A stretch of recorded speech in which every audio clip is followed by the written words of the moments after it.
Hello everyone, let's talk about another medium problem on Leetcode today. All ancestors of a node in a directed acyclic graph. Leetcode 2192. In this problem, we are given a positive integer n, representing the number of nodes of a directed acyclic graph, DAG. The nodes are numbered from 0 to n minus 1. We are also given a 2D integer array edges, where edges I denotes a unidirectional edge between two nodes from I and to I in the graph. We have to return the list of answer, where answer I is the list of the ancestors of the ith nodes sorted in the ascending order. A node U is an ancestor of another node V if U can reach V via set of edges. So then they have given some examples as well. In example 1, we can see that number of nodes is 8. So we have nodes from 0 to 7 in this case. And these are the list of edges that are given to us. So for example, 0 is connected to 3. So that means we go from 0 to 3. Similarly, 0 is also connected to 4. So that's why we are seeing unidirectional graph from 0 to 4. And likewise, all the other edges are given to us. So then they have shown how the answer looks. So for example, 0 does not have any ancestor. Then also 1 does not have any ancestor. Similarly, we can see 2 does not have ancestor because we cannot reach to the node 0, 1 or 2 by any other node in the graph. So that's why there are no ancestors for them. So that is why we can see in the output, the ancestor list for 0, 1 and 2 is empty. But then for 3, we can see that there are two ancestors, that is 0 and 1, because we can reach 3 via 0 or 1. Then similarly for 4, we can see that the ancestors are 0 and 2, because we can reach 4 from 0 and 2. Now let's look at, for example, 6. So 6 has the ancestors as 0, 1, 2, 3, 4, right? The reason for this is that ancestor of ancestors are also considered the ancestor of 6. So for example, we can reach 6 from 3 and 4. But if you remember, we can reach 3 from 0 and 1 and 4 from 0 and 2. So that's why they also add up to the list of ancestors for 6. Similarly, we will calculate the ancestors of all the other nodes. So now that we have understood the example, let's jump into the solution space.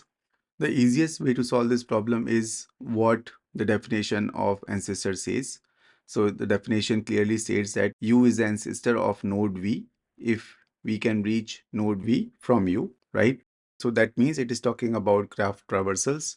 So either we can use depth first search or breadth first search for that. Suppose I start the DFS from node 0 and see which nodes I can reach from 0, right? And if I can reach, say, node 3 here, node 4 here, node 6 here, node 7 here, node 5 here. That means 0 is ancestor of all of these nodes, right? So it will be ancestor of node 3, 4, 5, 6, 7. Similarly, if I start the DFS from node 1, in that case, I can reach to node 3, 5, 6, 7 because of that. So 1 is ancestor of all the nodes which it can reach, that is 3, 5, 6, 7.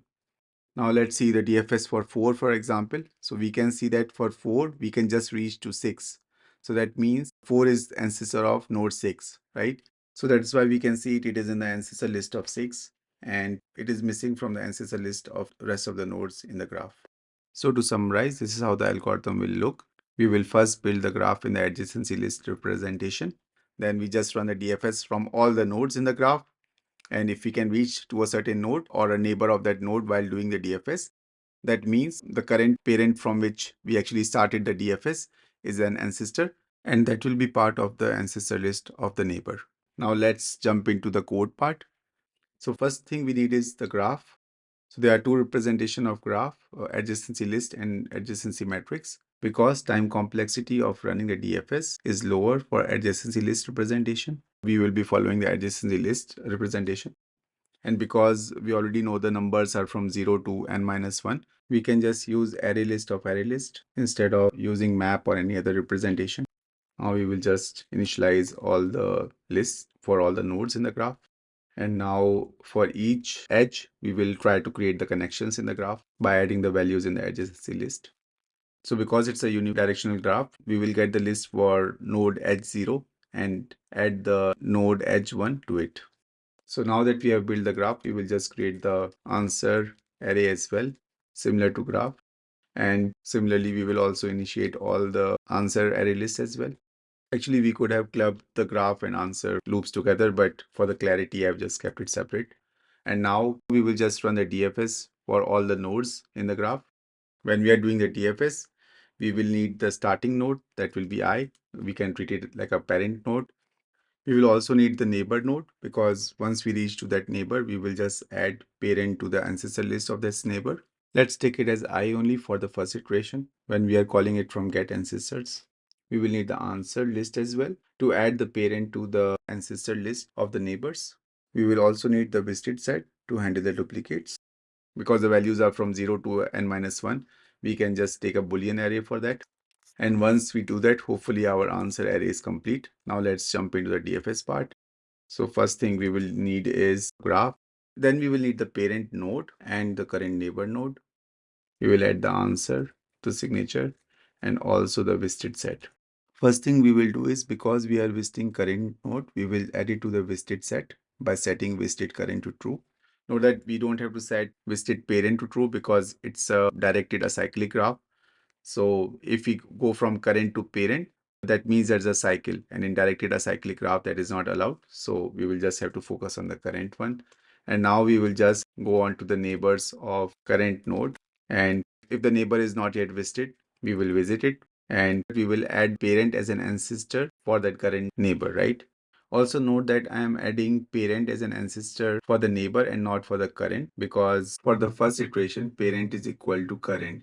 So either we can add a if condition where we check parent is not equal to current and then only add parent as an ancestor of the current, or we can actually directly go to the neighbors that we are doing here and then adding parent as an ancestor there.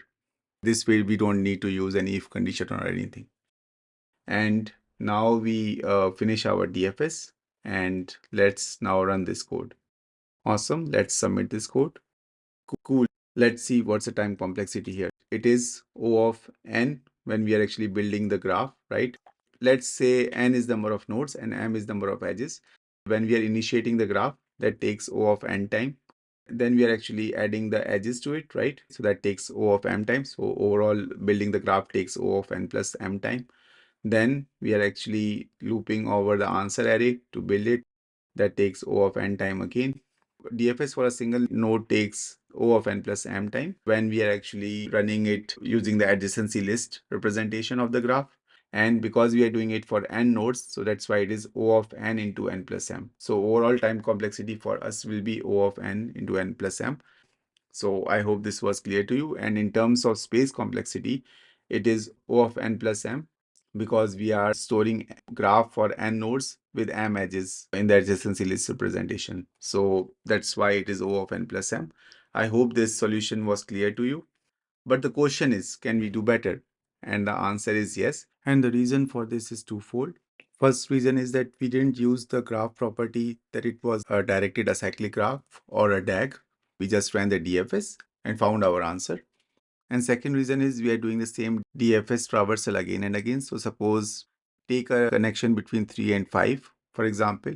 When we start a DFS traversal from node 0, we actually come to 3 first and then 5, right? Similarly, when we start from node 1, we come to 3 and then again 5, right? And similarly, when we start from 3, we again come to 5. So we are doing these traversals again and again. And even in the first traversal, if we use the right algorithm, we could have known that 3 is actually the ancestor of 5.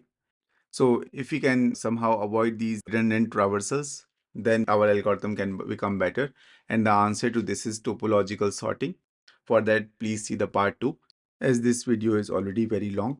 I hope this solution was clear to you. If it was, please like and subscribe.